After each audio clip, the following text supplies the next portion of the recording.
número 32. O texto é um texto muito conhecido, porém eu creio que Deus sempre tem uma palavra que se renova a cada dia. Quantos podem dizer amém? Aleluias. Gênesis 32, a partir do versículo 22. Aleluias. E levantou-se aquela mesma noite, e tomou as suas 2 mulheres, e as suas 2 servas, e os seus 11 filhos, e passou o val de Jaboque, e tomou-os, e fê-los passar o ribeiro, e fez passar tudo o que tinha. Jacó, porém, ficou só, e lutou com ele um varão, até que a alva subia. E vendo que não prevalecia contra ele, tocou a juntura da sua coxa, e se deslocou a juntura da coxa de Jacó, lutando com ele. E disse: deixa-me ir, porque já a alva subiu. Porém ele disse: não te deixarei ir, se me não abençoares. E disse-lhe: qual é o teu nome? E ele disse: Jacó. Então disse: não se chamarás mais o teu nome Jacó, mas Israel, pois como príncipe lutaste com Deus e com os homens e prevaleceste. E Jacó lhe perguntou e disse: dá-me, peço-te, a saber o teu nome. E disse: por que perguntas pelo meu nome? E abençoou ali. Feche seus olhos, vamos orar. Pai Celestial, mais uma vez, no nome de Jesus, nós te louvamos pela tua palavra que será exposta ao nosso coração. E nós queremos nessa noite ouvir do Senhor que todo homem, que todo intelecto, que toda sabedoria humana, que tudo aquilo, Pai, que esteja e possa estar emanando de nós, seja cessado em nome de Jesus. E que somente o Teu Espírito possa falar através de nós, a Tua igreja. Aqueles também que ouvem pela internet, em nome de Jesus, alcança-os com a Tua palavra. Nós oramos agradecidos, no nome de Jesus. E toda a igreja diz: amém. O tema da mensagem que Deus colocou no meu coração para essa noite é o seguinte, queridos: quando se tem um verdadeiro encontro com Deus. O que eu gostaria hoje de falar aos irmãos com relação a esse tema e com relação ao principal personagem dessa história, que nós todos conhecemos, que tem por nome Jacó. Nós conhecemos a história de Jacó. Não é uma história, de certa maneira, estranha a nós todos. Todavia, eu gostaria de lembrar alguns pontos sobre Jacó, para que então nós pudéssemos entender aquilo que o Senhor quer falar ao nosso coração. Na verdade, Jacó era filho de Isaac, que por sua vez era filho de Abraão. E é interessante observar quando Deus vem falar ao povo, muitas e muitas vezes, ele diz assim: eu sou o Deus de Abraão, de Isaac e de Jacó. Todavia, nós conhecemos a história de Jacó. A Bíblia fala que ele era um gêmeo com Esaú, seu irmão mais velho, embora gêmeos. A Bíblia diz que quando eles nasceram, Esaú saiu primeiro e Jacó saiu agarrado no pé do seu irmão, no tornozelo do seu irmão. O nome Jacó significa enganador, significa suplantador, significa persuasivo ou aquele que agarra. Dentro desse contexto todo, Jacó cresceu juntamente com Esaú. E na verdade nós sabemos a história que num determinado momento, Esaú voltou de sua caçada, mas não tinha caçado nada, e ele então vendeu a sua primogenitura ao seu irmão mais novo, Jacó. Na verdade, Jacó persuadiu porque o seu nome é assim, ele persuade a Esaú a vender-lhe a sua primogenitura. Também nós sabemos que, depois de um certo tempo, a esposa de Isaque já velho, ela planeja algo e faz com que Isaque, ou melhor, Jacó, receba a bênção de Isaque, a bênção que deveria ser de Esaú. Quando isso acontece, Esaú promete matar Jacó. E a partir desse momento se desenrola uma fuga. E nós sabemos que ele fugiu. Ele fugiu para a terra de seus parentes, de certa maneira. Ele foge para Padã Arã, aonde Labão vivia. E ali ele constitui família, e ali então ele fica por 20 anos. E depois desse tempo todo, Deus, de uma certa maneira, não sabemos qual, mas diz a ele que ele deveria voltar a Canaã. E ele então começa a sua viagem de volta. E é interessante, porque eu fiquei a pensar aqui que Jacó, sendo de uma família crente, com seu avô tido como amigo de Deus, tendo como seu pai Isaque, ele não era bem crente se fôssemos trazer para hoje, porque o seu próprio nome era suplantador, enganador. Com isso eu vejo muitas vezes que, por mais que nós ensinemos nossos filhos e queiramos que eles estejam no mesmo contexto que nós, muitas vezes isso não vai acontecer, porque também não aconteceu com Jacó. Mesmo vivendo entre pessoas crentes, pais crentes, de certa maneira, ele não era, se trouxéssemos uma linguagem de hoje, convertido. Ele cresce num lar evangélico, ou naquela época não havia evangélico, mas ele cresce num lar onde Deus era honrado. Mas ele mesmo não se identifica com aquilo, e eu trazendo para hoje, comecei a pensar nisso. Nem sempre os que estão conosco terão a mesma fé que nós. Mas voltando para o texto, Jacó começa agora a sua jornada de volta. Se você observar o texto, num determinado momento, alguém chega para Jacó e diz assim: Jacó, seu irmão está vindo aí. Até aí tudo bem? Só que Jacó, ele está vindo com 400 homens. A partir daí a coisa começou a ficar complicada. Porque 400 homens naquela época já era um exército. E Jacó se lembra então daquela promessa que há 20 anos atrás seu irmão tinha feito a ele: eu vou te matar. E ele teme. Jacó ficou com medo. Ele sai fugido da casa de seu sogro e agora ele está com medo. Jacó não apenas é o suplantador, o enganador, aquele que se agarra, aquele que persuade, mas agora Jacó está com medo. Jacó tenta, porque o seu nome conota isso, aplacar a ira do seu irmão. O que ele faz? Ele manda homens com presentes à sua frente, no caminho, para tentar aplacar a ira do seu irmão. Ele é persuasivo e ele tenta persuadir. Jacó, ele é um covarde. Por quê? Porque ele pega a sua família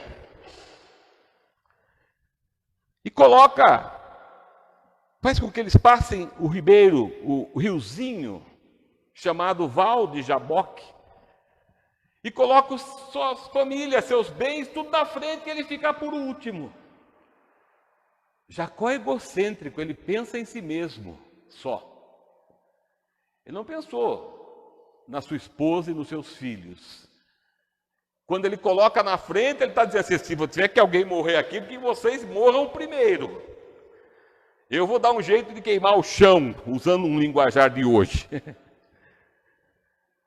Jacó é parecido com muitos de nós.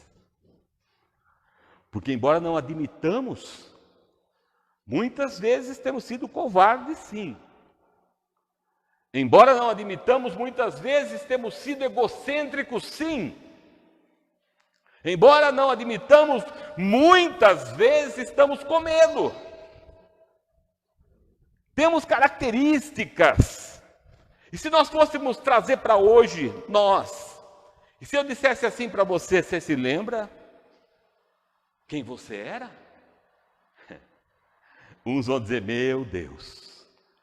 Outros vão dizer, misericórdia. Quem sabe até hoje alguém te encontre na rua que não viu nada e não conhece mais você, ou só te conheceu aquele tempo. Chegue para você com a ideia daquele tempo. Mas Jacó, ele tem um encontro com Deus. Mas ele não só tem um encontro com Deus, irmãos. Ele tem um verdadeiro encontro com Deus. E esse é o ponto de hoje. Jacó nos mostra o que é de fato e de verdade ter um verdadeiro encontro com Deus. Porque todos nós um dia dissemos que tivemos um encontro com Deus. Mas muitos de nós nem sabemos quais são os ingredientes de um verdadeiro encontro com Deus. Quem sabe você está aqui essa noite, e obviamente que eu quero crer que não, e quem sabe você que me assiste pela internet, quem sabe você teve sim uma ideia, ou pensou que teve um encontro com Deus.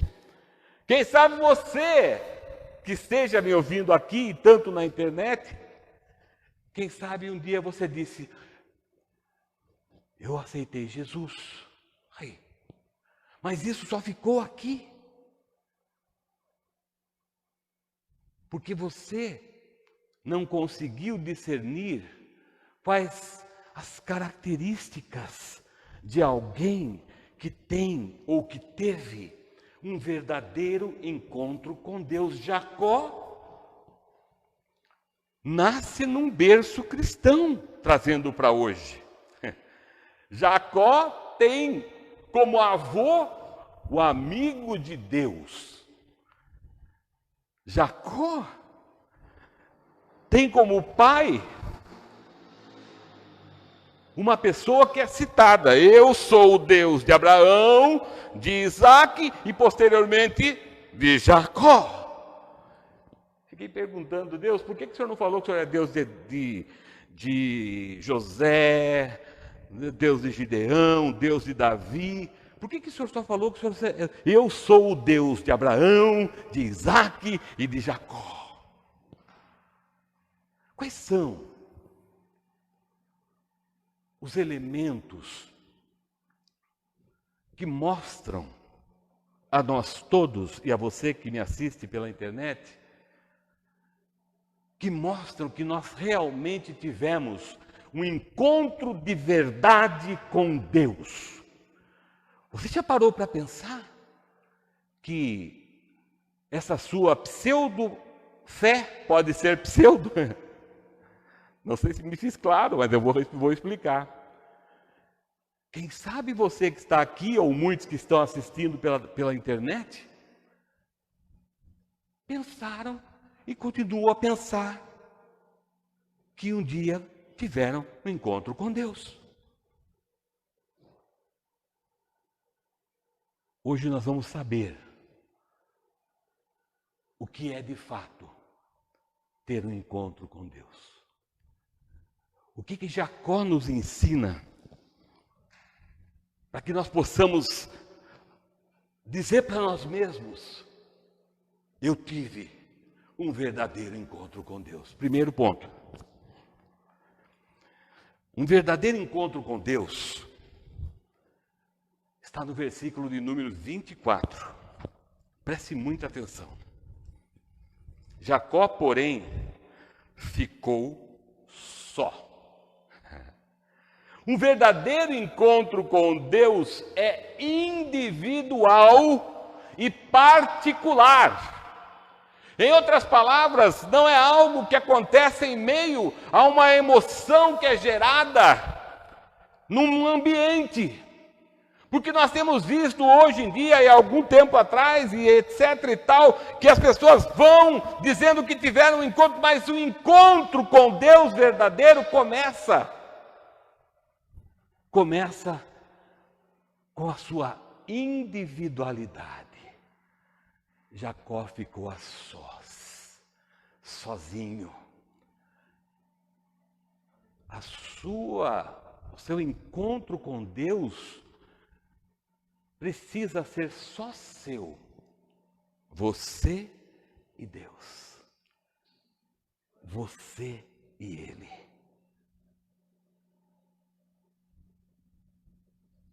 Para se ter um verdadeiro encontro com Deus, ou um verdadeiro encontro com Deus, versículo 25, diz assim: e vendo que não prevalecia contra ele, tocou a juntura de sua coxa, e a deslocou, e se deslocou a juntura da coxa de Jacó, lutando com ele. Um verdadeiro encontro com Deus promove dor. Dor em saber que nós estamos pecando ou vivendo em pecado, e aquilo mexe conosco, e aquilo nos afeta. Jacó teve a coxa, o nervo da sua coxa tocado. E no momento que ele tem o nervo da sua coxa tocado, ele chora. Ele geme. Um verdadeiro encontro com Deus demanda. Abaixa um pouco o volume, Edivaldo. Demanda dor no nosso coração. Demanda tristeza por estarmos falhando, estarmos pecando contra aquele que é santo. Precisamos entender de uma vez por todas que Deus, obviamente que Ele é um Deus de alegria, mas nós temos que estar diante dEle com o nosso coração contrito, porque um coração contrito não desprezará o Senhor. Amém? Um verdadeiro encontro com Deus, irmãos, ainda no verso 25, preste muita atenção.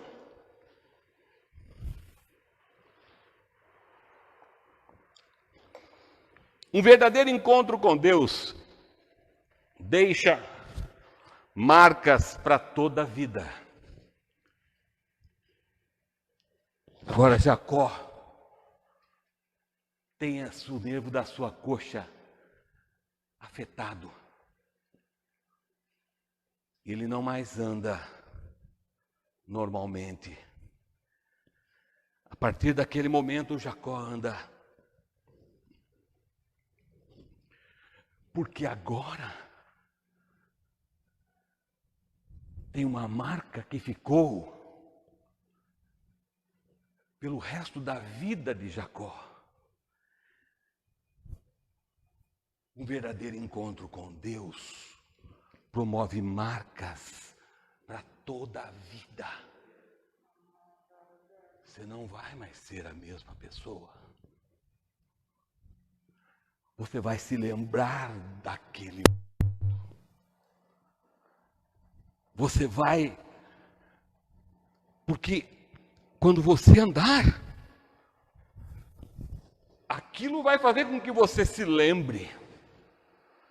O verdadeiro encontro com Deus, versículo 26, diz assim: deixa-me ir, o anjo está dizendo, porque já a alva subiu.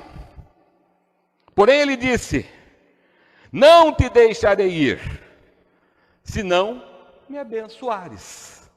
O verdadeiro encontro com Deus nos faz querer ficar com Deus. Quando nós temos um encontro de verdade com Ele, nós queremos Ele. Amém? Nós queremos ficar com Ele. Nós não queremos que Ele vá. Nós queremos que Ele fique. A todo custo nós queremos segurar Ele com a gente. Quando se tem um verdadeiro encontro com Deus, nós temos o desejo de que Ele permaneça conosco 24 horas por dia. São elementos, sinais de alguém que teve um verdadeiro encontro com Deus. Um verdadeiro encontro com Deus, ainda no 26. Não te deixarei ir, senão me abençoares. Um verdadeiro encontro com Deus gera uma bênção eterna, a sua salvação. Quando nós temos um encontro de verdade com Ele, nos é garantida a salvação. Amém? O verdadeiro encontro com Deus promove salvação. Salvação. O verdadeiro encontro com Deus, versículo 27 e 28. E disse-lhe, o anjo está dizendo agora, qual é o teu nome? E ele disse, Jacó. Então disse, não se chamarás mais o teu nome Jacó, mas Israel, pois como príncipe lutaste com Deus e com os homens e prevaleceste.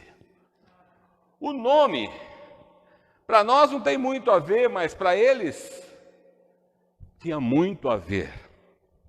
O nome determina o caráter. Jacó determinava quem ele era: suplantador, enganador, persuasivo, aquele que agarra. Mas agora ele tem um encontro com Deus. E o Senhor diz: seu nome não será mais Jacó. A partir desse momento, seu nome será Israel. Quando Deus muda o nome de Jacó, Ele também muda o caráter de Jacó. Quando se tem um verdadeiro encontro com Deus, meus irmãos, o caráter é mudado. Não mais agimos como agíamos, não mais falamos como falávamos, não mais nos vestimos como nos vestíamos, não mais mentimos como mentíamos, não mais falamos o que falamos. O nosso linguajar muda, tudo muda. Porque o nosso caráter mudou. Quando se tem um verdadeiro encontro com Deus, e Paulo fala sobre isso quando ele diz: aquele que mente não minta mais, aquele que rouba não roube mais, e etc. Porque nós tivemos um encontro verdadeiro com Deus. E preste atenção no que vem agora. Um verdadeiro encontro com Deus, também no verso 28, diz assim: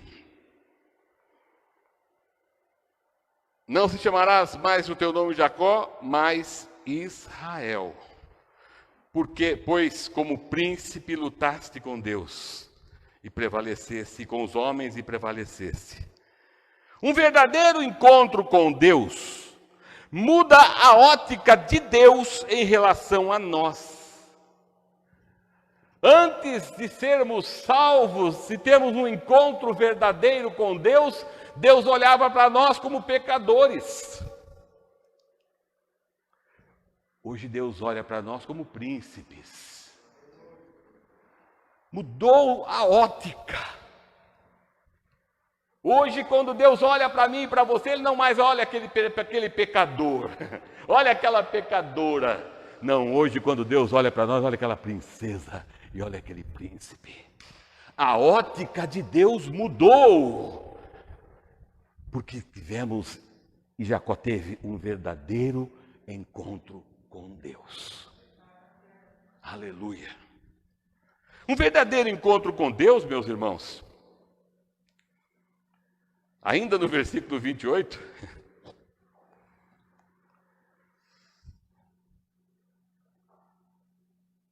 presta atenção. Lutaste com Deus e com os homens e prevaleceste.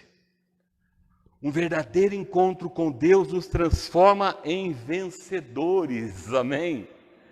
Um verdadeiro encontro com Deus nos faz ser vencedores. A ideia de que somos derrotados não procede de Deus. Porque quando temos um verdadeiro encontro com Ele, Ele mesmo nos faz vencedores. Lutaste com Deus e com os homens e prevaleceste. Quando temos um verdadeiro encontro com Deus, não apenas temos tudo isso que eu falei para os irmãos, mas também temos a certeza de que iremos vencer. Amém? Iremos vencer. O verdadeiro encontro com Deus, versículo 29, diz assim: E Jacó perguntou e disse: Dá-me, peço-te a saber o teu nome. E disse: Por que perguntas pelo meu nome? E abençoou ali. Um verdadeiro encontro com Deus nos leva a querer saber mais sobre Ele. Amém? Um verdadeiro encontro com Deus nos faz ter não apenas querer ficar com Ele, mas nos faz querer saber mais sobre Ele. Qual é o teu nome? Jacó estava interessado em saber quem era aquele ser e qual o nome dele. Quando temos um encontro de verdade com Deus, temos esse desejo dentro de nós. É algo que está lá dentro. Preciso saber mais sobre Ele. Preciso conhecê-lo mais. Faz parte daquele que teve um verdadeiro encontro com Deus. E para concluir, também no versículo 29, na parte C, diz assim: E abençoou-o ali. Um verdadeiro encontro com Deus traz bênçãos imediatas. Amém? Um verdadeiro encontro com Deus faz com que as bênçãos de Deus venham naquela hora, naquele momento, e a partir dali. A pergunta agora que eu quero deixar para nós terminarmos com você que está aqui e com você que assiste pela internet é essa: você já teve um encontro verdadeiro com Deus? Ou apenas foi um pensamento que você assimilou? A partir de agora, aceitei Jesus, sou crente. Essa é a pergunta que eu quero deixar para você essa noite. Essas coisas aqui, elementos aqui, que Jacó nos ensina, estão fazendo parte da nossa vida. Porque é muito sério. É muito sério. Pessoas passam a vida inteira na igreja. Pessoas passam a vida inteira achando-se crentes. Mas de fato e de verdade não são. Porque não possuem os elementos que o tornam um verdadeiro crente. Que não possui os elementos que provam que ele teve um verdadeiro encontro com Deus. As igrejas estão lotadas de gente. Agora a pergunta é: quantos lá tiveram um verdadeiro encontro com Deus? É só você observar se essas pessoas têm os elementos que compõem uma pessoa que teve um verdadeiro encontro com Deus. Por que você é um ser humano? Porque você tem elementos que só um ser humano tem. Você não é um primata. Você é um ser humano. Para que nós possamos entender que tivemos um encontro verdadeiro com Deus, é necessário os elementos deste encontro verdadeiro com Deus. Amém? Que isso possa ficar no seu coração essa noite. Que você possa sair daqui e refletir. E que você pela internet também possa refletir. Nós não estamos falando de religiosos e nós não estamos falando de pseudos crentes. Nós estamos falando de crentes que tiveram um verdadeiro encontro com Deus. Amém? Feche seus olhos. Pai Celestial, mais uma vez, nós te louvamos pela tua palavra que foi ministrada ao nosso coração. Que nessa noite ela possa encontrar lugar nas nossas vidas, tanto das pessoas que aqui estão, quanto aquelas que estão nos assistindo pela internet. Que o Senhor possa estar falando em cada coração. Nós oramos, agradecidos, no nome de Jesus. Amém e amém. Amém, igreja? Hoje é um dia muito especial. Ele é especial por dois motivos, óbvio, porque nós estamos voltando ao nosso culto presencial e também hoje é o primeiro domingo do mês, então nós temos aqui a ceia do Senhor, amém? E nós vamos, em nome de Jesus, nós vamos participar juntos desse momento tão maravilhoso na presença do Senhor, amém?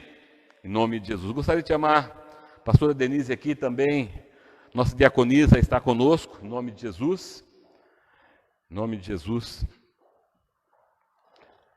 E nós queremos agradecer pelos elementos e queremos compartilhar com cada um de nós, amém? Você vai pegar seu cálice com a sua mão, o seu pão, pega e só não fica escolhendo não, está tudo do mesmo tamanho, tá bom? Sim, não vai passar e cada um pega. Então nós vamos orar, agradecendo pelos elementos. Amém, queridos? Em nome de Jesus. Antes, porém, eu quero ler o que Paulo nos ensina ali em 1 Coríntios, capítulo 11, versículos de 23 a 30, que diz assim: porque eu recebi do Senhor o que também vos ensinei, que o Senhor Jesus, na noite em que foi traído, tomou o pão, e tendo dado graças, o partiu e disse: tomai, comei, isto é o meu corpo, que é partido por vós. Fazei isto em memória de mim. Semelhantemente também, depois de cear, tomou o cálice, dizendo: este cálice é o novo testamento no meu sangue. Fazei isto todas as vezes que beberdes, em memória de mim. Porque todas as vezes que comerdes este pão e beberdes este cálice, anunciais a morte do Senhor até que venha. Portanto, qualquer que comer este pão ou beber o cálice do Senhor indignamente, será culpado do corpo e do sangue do Senhor. Examine-se, pois, o homem a si mesmo, e assim coma deste pão e beba deste cálice. Porque o que come e bebe indignamente, come e bebe para sua própria condenação, não discernindo o corpo do Senhor. Por causa disso, há entre vós muitos fracos e doentes e muitos que dormem. O apóstolo Paulo não está dizendo para não tomarmos ou não participarmos da ceia. Ele está dizendo que temos que nos consertar antes disso. A ceia, assim como ela traz no versículo 30, ela pode ser nociva, o oposto também é verdadeiro. Se eu não discernir o corpo, se eu não estiver em comunhão com o corpo, é isso que é discernir o corpo, estar em comunhão com o corpo. O que eu tenho que fazer? Confessar o meu pecado. Pedir que o Espírito Santo me mostre os erros que eu tenho cometido. Peço perdão por esses erros e me aproprio do perdão de Deus na minha vida. Amém? E participo, porque isso trará na minha vida saúde, longevidade e força. Amém? Em nome de Jesus. Então eu gostaria que o pastor estivesse agradecendo pelo cálice, pelo pão e pelo cálice, e aí nós estaremos entregando os irmãos, em nome de Jesus. Tá? Pai Celestial, no nome poderoso de Jesus, essa é uma noite para refletirmos aquilo que o Senhor realizou na cruz do Calvário.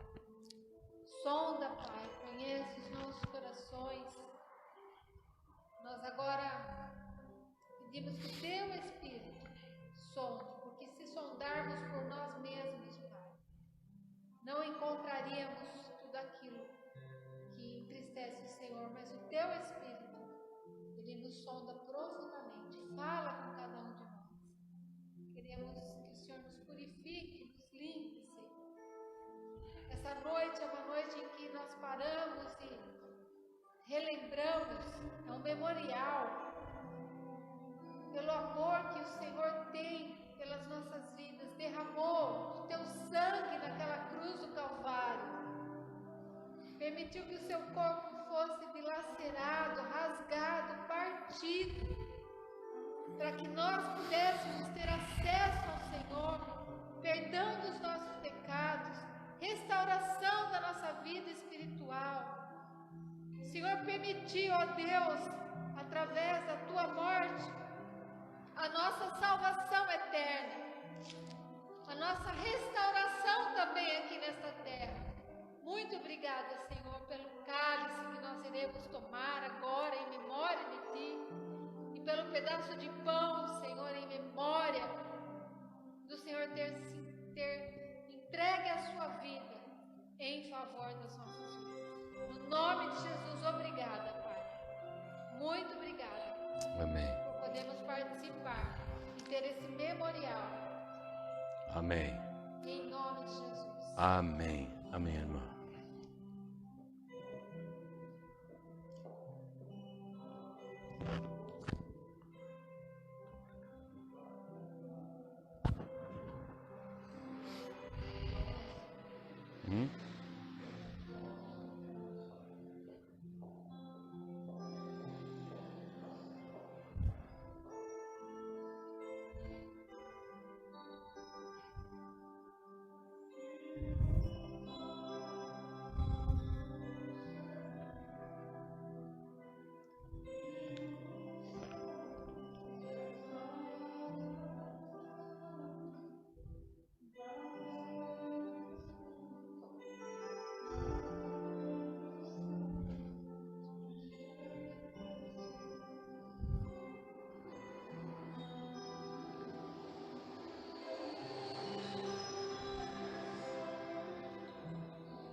Aleluias. Alguém ficou sem receber? Deixa o seu aí, ou leva para ele esse.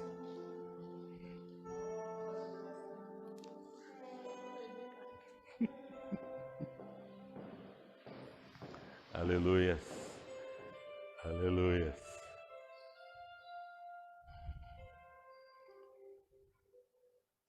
Graças a Deus.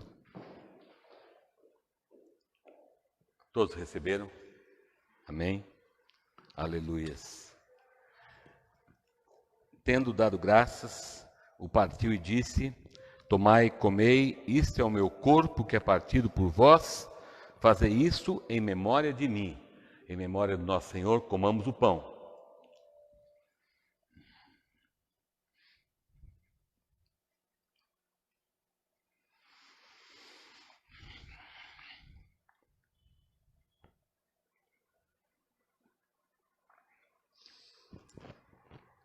Semelhante também, depois de cear, tomou o cálice, dizendo: este cálice é o novo testamento do meu sangue. Fazei isto todas as vezes que beberdes em memória de mim. Bebamos o cálice em memória do nosso Senhor. Aleluias. Obrigado, Senhor. Muito obrigado, Senhor.